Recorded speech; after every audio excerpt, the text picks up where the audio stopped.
क्षमाश्य पूज्य गुरुजा वर्ग व येथे जमलेल्या माझ्या छोट्या मोठ्या बालमित्रांनो, आज मी तुम्हाला प्रजासत्ताक दिन याविषयी काही माहिती सांगणार आहे.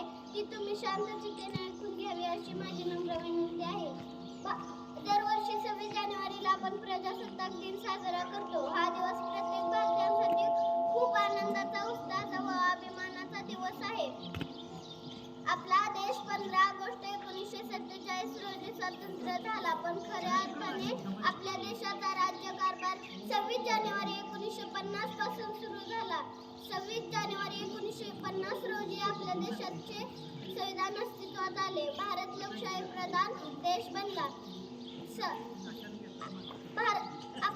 भारताचे संविधान हे जगातील सर्वात मोठे लिखित संविधान आहे.